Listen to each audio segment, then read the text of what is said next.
So, this is an update. Episode 5 did not record correctly.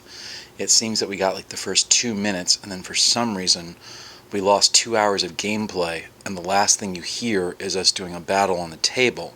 And because we were experimenting with tabletop rules about how to move aircraft, it is very boring to the listener. So we've decided to go ahead and scrap it and just do a relate on what occurred in episode 5. You have to forgive me, I've got a bit of a strained voice today.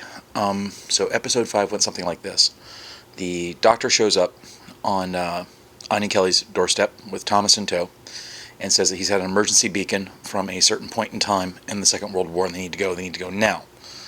When they arrive, Winston Spencer Churchill informs the doctor that the London Blitz is not going as well as they would like. And this is very early in the Blitz. Now, for those of you who are historians, you know that actually the London Blitz was kind of a tactical mistake by the Germans. They should have kept bombing the airfields, but because of some megalomaniacal issues and ego, they decided to start attacking civilian populations instead.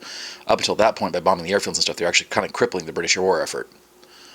So, to stop the Blitz, Churchill has called the doctor in because the Germans are doing remarkably well, even though they're starting to attack cities, and he has got something weird he can't explain. And when they get into the planes they've shot down, they discover a Me-209, which is a jet fighter, was one of the first jet fighters in the world, about 3 years too early.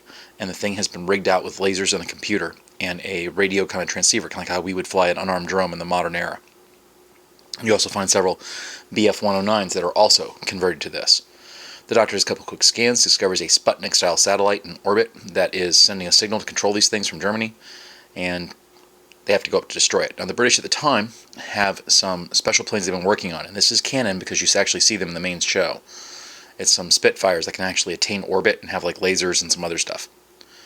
And so with the combination of these Spitfires and some Hawker Hurricanes, and an alien species that looks human who they're trying to fly these things, the British and the doctor, Thomas, Anya, and I think I had Captain Jack Harkness, all fly up there, and they get into a big space battle with a bunch of robot-controlled Me-209s and Bf-109s.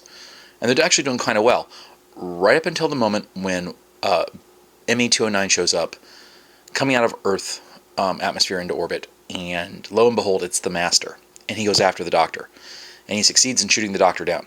And the last thing the players see is the doctor's plane tumbling to his death on re-entry, burning. The players obviously freak out. Anya's all to tears because she's, this is an experience for her. Thomas is cracking jokes about, well, when he comes back, he's going to smell like barbecue. Because Thomas has seen regeneration before, or at least has some kind of idea what it's about. And goes on a rescue mission to find him. They break into Denmark where the plane has crashed. They get the doctor away. And lo and behold, he's regenerating. When he comes out of the special tube they have him in, Anya sees him as Gentleman Johnny. He has no idea who he is, of course, because he's regenerating. He's in that scattered stage. And he says something along the lines of, I think I need medical attention, right before Anya slaps him.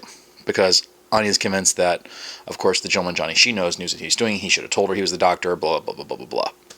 Or relate. When I think about it, I kind of like blah, blah, blah, blah, blah. It has a nice little alliteration to it. Blah, blah, blah, blah, blah, blah, blah, blah, blah, blah, blah, blah, blah, blah. It's almost like Wayne's World. It means Doctor Who. Blah, blah, blah, blah, blah, blah, blah, blah, blah, blah, blah, blah, blah, blah, blah. But anyway, and that's where episode 5 ended. And that was the relate. It's only about 3 minutes. Sorry that I can't do it the dramatic justice it had.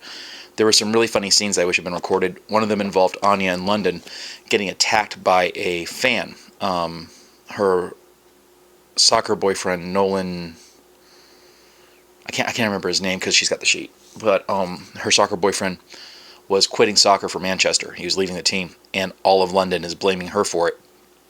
So she's on the bus, and this rabid fan trips her, and at first Anya thinks the fan is like some, young soccer hooligan. It turns out to be like a 70-year-old grandmother. And Anya says something along the lines of, hey, watch it. And this 70-year-old grandmother getting offended hits her with a purse. And then it results in an altercation, and Anya's getting her butt kicked by this 7-year-old grandmother. And later you find out that the reason why she got her butt kicked is that this 7-year-old grandmother is actually a member of the alien race the British were trained during World War II. They have a much longer lifespan than humans. And she's basically Special Air Services, retired, and so she knows how to handle herself, and she's just kicking the crap out of Anya.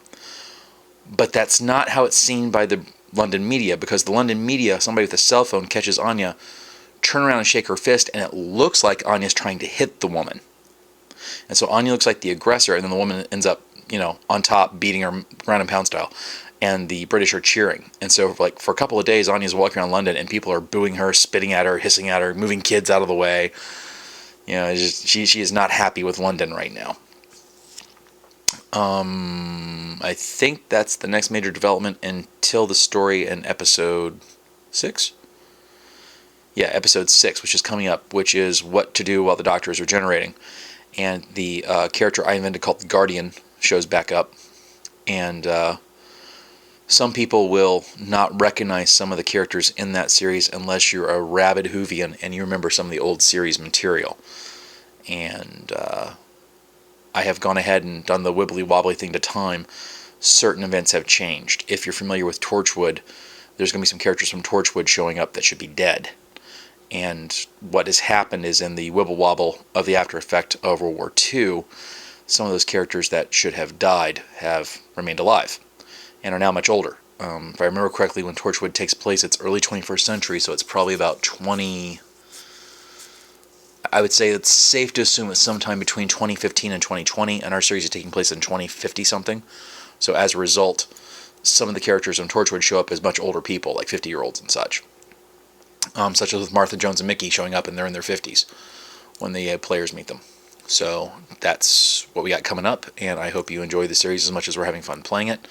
Once again, no copyright infringement is intended. This is just us having fun while we test the system, and my wife having just been exposed to Doctor Who, wanted to do something Doctor Whovish. So, Doctor Whovish.